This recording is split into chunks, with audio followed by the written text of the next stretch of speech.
All right, this is the most cultured thing I'm going to say.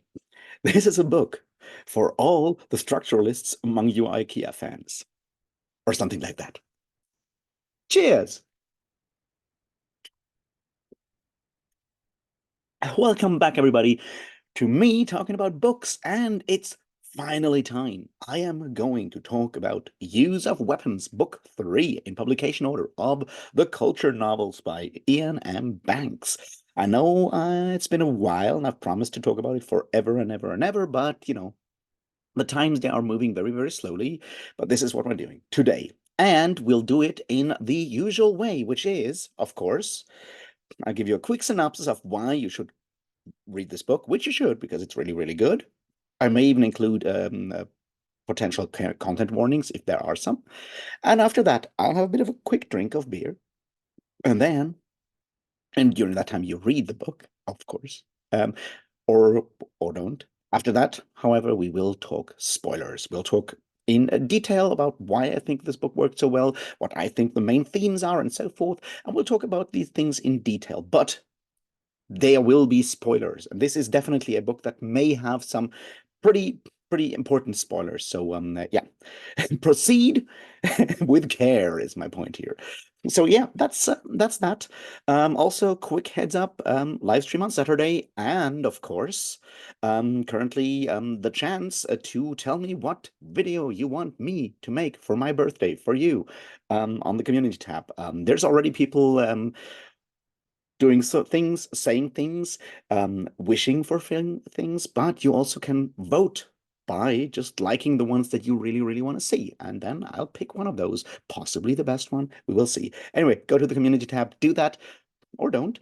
And now let's get started with Use of Weapons. All right, Use of Weapons is, as I said, the third in publication order culture novel by Iain M. Banks. It follows after Player of Games. Well, not necessarily in well, it's a standalone, as all of them.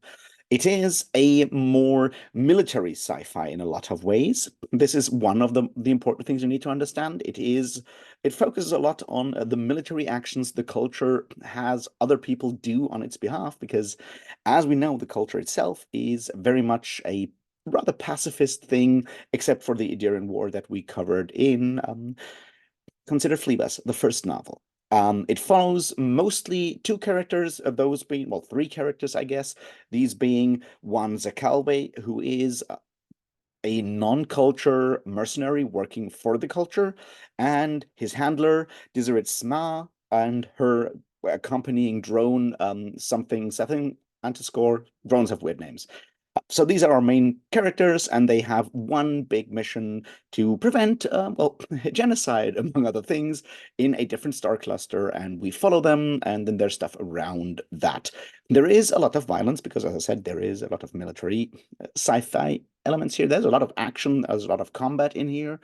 There are some disturbing things in here as well, because, it's the culture, and if body horror and that kind of stuff creeps you out, prepare to be creeped out by this. That's certainly in here. Yeah, that's like the roughest parts, I guess. It has all the hallmarks of a great culture novel, that is brilliant writing, incredible humor between mostly drones and humans, weird imaginations that are just like wild, and a very, very unique kind of plot about that explores both like personal growth and obviously the larger political implications of having an incredibly powerful interstellar intergalactic society that has way too much power for its own good, and how that kind of stuff may work. It's, as I said, it's a brilliant one. I really enjoy it. If you liked the Player of Games and you liked Consider Fleabus, yeah, go fucking read it, is my point. And even if you did not necessarily like one of those two, still go read it. It's a classic for a reason. It's one of those key sci-fi texts of the last 30, oh gods, almost 40 years by now. So yeah, go read it. It's a classic. You should read it. And it's, as I said, it's dark, it's action-packed, it moves really, really fast, and it's a lot of fun. So yeah, go read it. I'll have a bit of a drink, and then we'll talk about all the other stuff.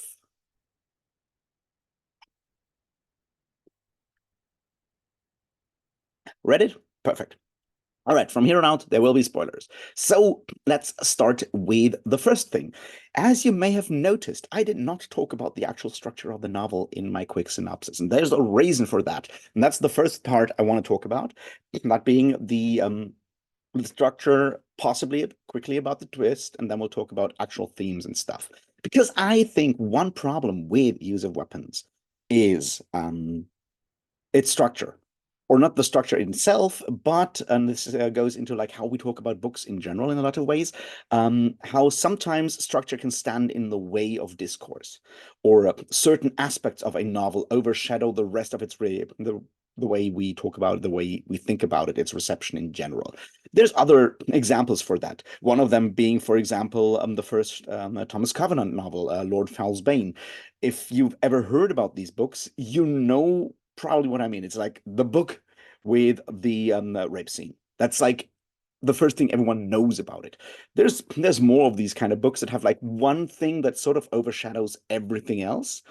And I think that sometimes makes it hard for us to approach books in a well open way and without preconceived ideas, with like any preconceptions, which makes reading in a death of the author kind of way sometimes hard.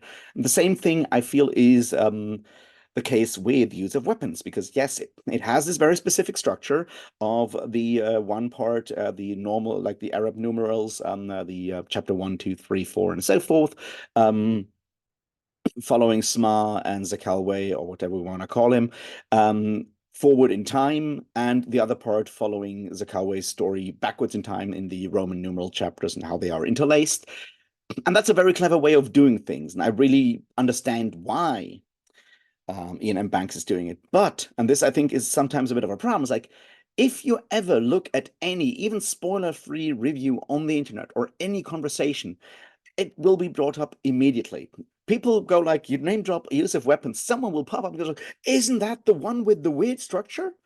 And I think that sometimes makes it difficult to approach the book because you're like focusing too hard on the structure. And yes, the structure is important in its way, but these stories are really, really important on their own. And sometimes we get too hung up on the structure or on the discourse around this structure. And this is something I wanted to sort of circumvent by not mentioning the structure in my synopsis. I hope it worked. In case you actually, only watched the first part before reading the book, I hope you got surprised.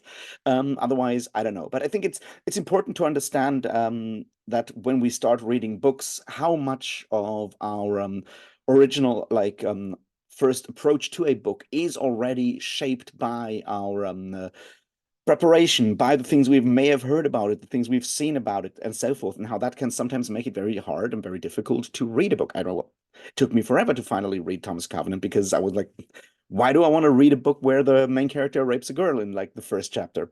Actually, it's I think the second or third chapter, but you never know. And that can actually, lead to all kinds of problematic readings later on. And I think it's important to understand that. So that's what I did here. The other part is, of course, the twist at the end. And I think this one will go back into themes later on. But I think there is an issue here with that twist, because that's obviously the other big thing that people always hint at. It's like, oh, there's going to be like this huge twist. So you expect a massive twist, of course. And I remember when I first read the book, that's like years ago, um, I figured out that Zakelwe is actually a lithiumel. This was the big spoiler. About like, I don't know, halfway through the book, whenever like around like the first, well, the second chapter, I think, second super flashback to their childhood. I was like, I guess this is going to go where this is going. And yes, there's of course the whole chair and chair maker thing, and then you get the big, oh God, he turned his sister, well, not sister, but like former lover and Zakalwe's sister. He turned her into the chair, and it's like, yeah, that's horrific, and that's pretty gruesome body horror and all of that, and I get it. But I was expecting something more, because like the real reveal that he is actually the bad guy, trying for some form of atonement and trying to forget who he was and all of that stuff.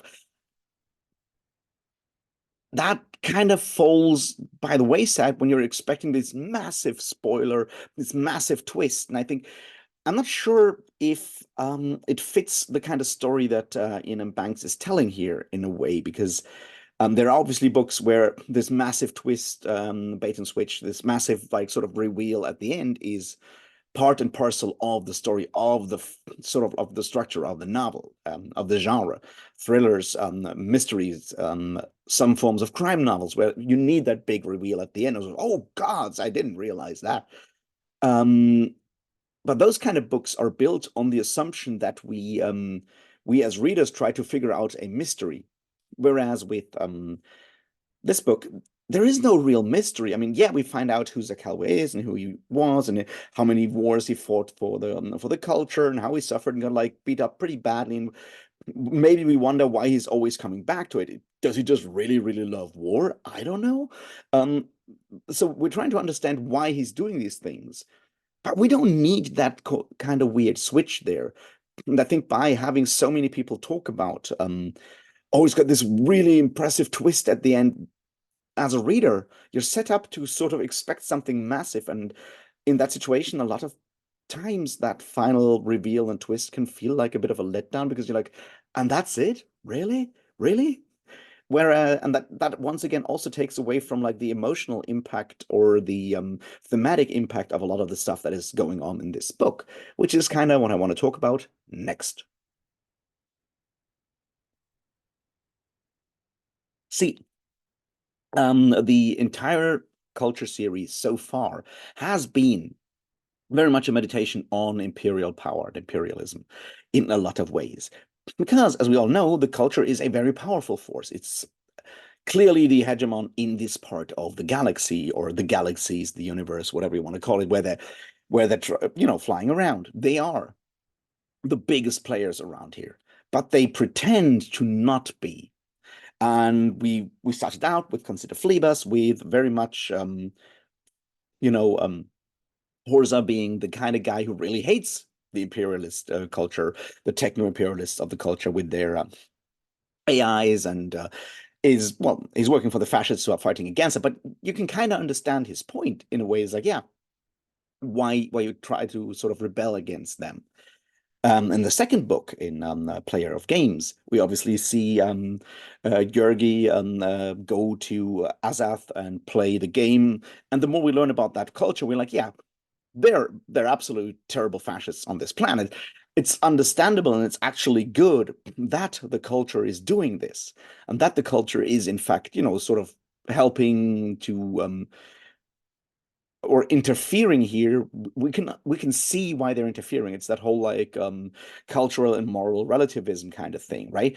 We can sort of sympathize with the culture's wish to bring that very specifically expansive, expanding, genocidal, totalitarian regime of Azath to an end. It's very easy to fall into that trap and see things from the culture's perspective. And now that we've moved on to use of weapons, I think we're reaching sort of the next step in that ongoing conversation between hating the imperialist culture for doing what it does and understanding why the culture does what it does. We now see the sort of, I don't want to call it a synthesis in like a Hegelian terms here, but it is sort of like a mix of that, because now we are focusing on, well, once again, on a culture agent, but unlike Gergi, he's very aware of what he's doing, Zakalways. We also have Sma and Zephyr Antiscore, the drone, being obviously part of that deal as well. So we have a clearer understanding that we didn't necessarily have in Player of Games, where Gergi is obviously ignorant of the actual culture's motives before. So we're moving on in that discourse of imperialism and interference of empires. And yeah, it's kind of fucked up in a lot of ways. It is very much interference. And the more you look at it, it's not always all good. It's also very much focused on very specific ideals of the culture. It's trying to turn other places into or closer to what the culture is a lot of times. And it is very calculating around that. And I think that's something we see here, and it works because the willing tool, the willing weapon, Zakalwe, just goes to fight. And we'll talk about his motives later on. But he does not actually bring his own emotions, his own moral judgments to most of these places, because he is just a weapon. He has been very much dehumanized in that regard. And we see how it kind of fails when he does the same thing on his own. Near the beginning, when Sma tracks him back, tracks him out, finds him to bring him back into the fold, and we see how he is using his morals to guide him to bring peace and stability and whatnot to this planet, which apparently does not necessarily work because interfering with cultures you don't understand and don't have the full context is difficult and usually goes awry. On the other hand, interfering when you have all the knowledge will lead to abhorrent decisions and results on its own, and makes your choices obviously morally fraught unless you actually believe that the long-term goal works. And I think there's like near the end of the book, there's a really important part that really struck me really hard when I reread it this time around. And that is obviously when Zakalwe helps those priests on the planet to turn around the war against the Empire and does all of that and is about to win. And then for some other deal with the Empire and so forth, Sma tells him to leave and well, to basically stab the priests that I keep forgetting what they're called. They're not called the hierarchy. Or are they called the hierarchy? But you know what I mean. To basically stab them in the back, leave them out, hang them out to dry, because on a global, scale, it is important that the Empire wins. And yeah, if you look at how, say, NATO or specifically the US and some of its allies, for example, recently treated the Kurds in Rojava and hung them out to dry and let just like Erdogan and Erdogan's led Turkey to, well, attack them. Kind of unfortunate, those very specific parallels, aren't they? And I think it's easy to sort of focus it just on that and then become very anti-American. And don't get me wrong, that's your perspective. I can I can sympathize with that, but it's a general imperialist kind of thing. It's a general imperial tactic. You use people to get larger, goals, and you're willing to, drop those people, throw them under the bus whenever, it is actually convenient. You do actually dehumanize people. You turn them into tools. And since we're talking about military sci-fi here, you turn them into weapons. And this is why the book is all about the use of weapons, which is callous and does have a human cost, a very specific human cost. And I think that's something the book also shows us. And the question is like, how do people deal with that? And why would people actually let themselves be turned into weapons, which is the next part that we need to talk about. And I think there's basically two or three main options, and they get explored here. On the one hand, you have obviously Seth and Antiscore, and to a lesser degree, Dizet Sma, who are believing in the missions of contact and special circumstances. They believe in the values of the culture up to a point. And we'll come back to Sma next time when we talk about state of the art as a quick, hint. Anyway, they believe in the long-term goals. They believe they're doing the right thing, and are willing to pay these prices, even though for them the price is usually only moral and doesn't have like any actual consequence. It's obviously Zakalwe who pays the price as a sort of intermediary, or well, the people they used beforehand, and they're the people they use in these civilizations that they play with. And there's a level of arrogance here, of course, the level that you know better.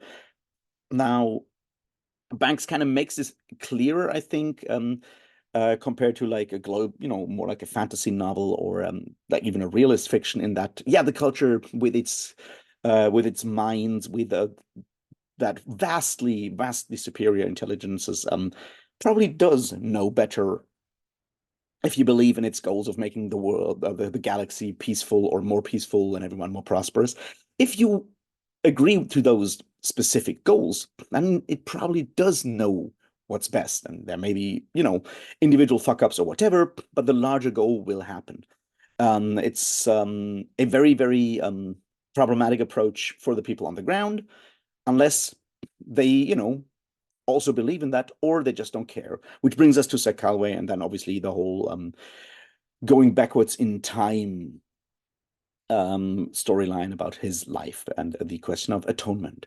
See, Sir Calway obviously does try to do something good, because at the end we'll find out his actual morals are some form of atonement.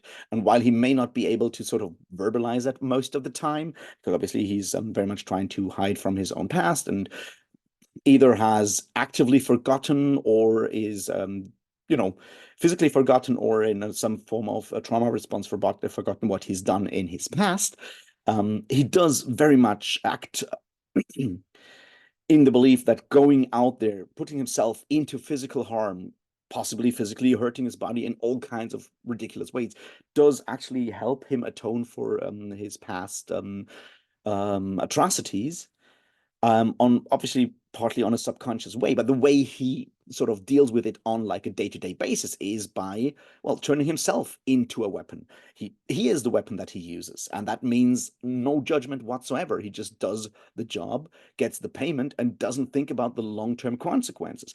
And we see throughout the book how that sort of breaks apart, because it's his decision to not, or his struggle with the idea of leaving the priests alone and just following orders as before, that leads him to the head wound, that then leads him to rediscovering who he is, and breaks all of that apart.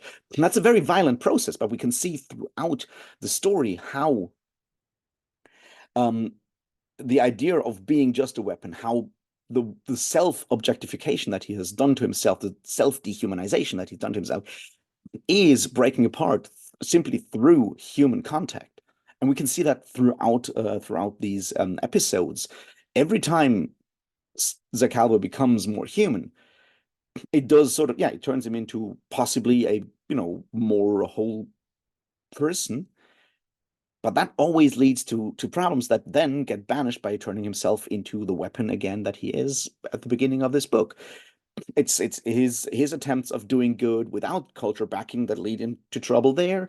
It's his situation during the forward part of the story that sort of leads him to develop like moral judgment, to develop some form of attachment to values, to humans again, that leads to him getting wounded right before the end. We see a similar situation in that long episode where he is with the poet. It always comes down to the fact that it's very difficult, or impossible probably, to be a human being and let yourself be used in that way. It causes always harm. And that form of imperialism on a larger scale, as well as on the personal scale, will cause harm and damage and pain. And that's, I think, one of the core messages of this book. So let's just, wrap this up with a couple of points that always show up in these culture novels as well. We need to go back to the grotesque. Because, of course, the grotesque is once again part of this book. It's part of Banks's very specific form of humor, I guess, but it's also part of like the way he describes cultures, and showing that technological advance does not necessarily lead to a more, I don't know, anodyne culture, say in the way that Star Trek is doing things. When you watch Star Trek, older Star Trek, like Next Generation or whatever, it's a very clean, almost prudish kind of culture in a lot of ways. And Banks, I think, deliberately counter argues that with making the culture, or parts that are adjacent to the culture, very deliberately a different thing, right? We had the whole big card game setup in Consider Fleabus, and now we have these self-mutilation parties with the machine. It's like, technology gives us opportunities and options to live out our darkest fantasies without like any real consequences. So we probably do that. And I think that mirrors another scene that I think is really interesting when Zakalwe is doing shooting practice or target practice and is annoyed by the fact that he can't actually blow shit up because, there's all these safety protocols. And this, I think, is something that we'll talk about once again as a call forward to when we talk about the state of the art. This is probably one of these things that make us human or that are very core to our current human nature, that consequences, physical feedback is very, very important, or is a key factor of the human experience versus, say, the future transhuman experience of people in the culture.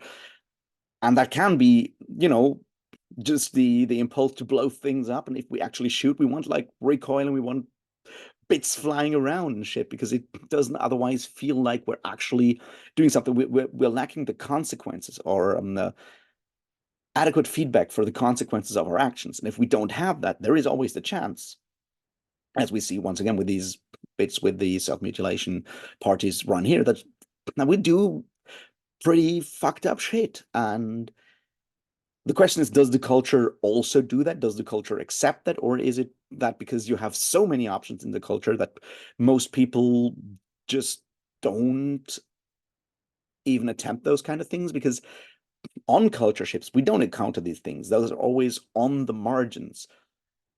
And that is obviously another problem that we have with like that form of imperialism, where we have like one technologically highly advanced sort of society overlapping or bordering on a less technologically advanced society. And the question is like, if we give people that have not, in their psyche, in their social makeup as society, progressed alongside the technological progress, but we give them the tools, then that may lead to very dark things indeed. So there has to be sort of like a evolution, a parallel evolution of mind and possibly body, but like mostly like mind, self-understanding, personality, and technology. And those friction zones will go into very dark things indeed, because yeah, that's just how that is. It also, I think, once again, shows that outside of that post-scarcity utopia that we have within the culture, within like every form of world that has scarcity of one form or another, there will always be violence, there will always be war, there will always be conflict, and individuals will always be, willing to do abhorrent things for power. It's what we encounter when Zakalwe goes planet side, and as soon as he starts to look for his former friend and colleague, other people that are trying to, well, to genocide another planet for, reasons of scarcity and so forth, are willing to do individual crimes and so forth. So there is that other overarching theme that we'll come back to in future installments of this conversation, that scarcity, whether it's artificial scarcity or whether it's natural scarcity, does lead to a lot of very dark aspects of the human psyche. And it may be that actually we need to overcome the scarcity problem if we want to also overcome the darker traits of our human nature. And that is definitely something that we will come back to in later installments. But I think this is all I have to say on Use of Weapons, the third volume.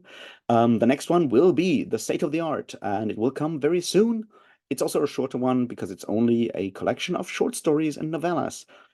So get prepared, go reading, possibly on Sunday. We will see.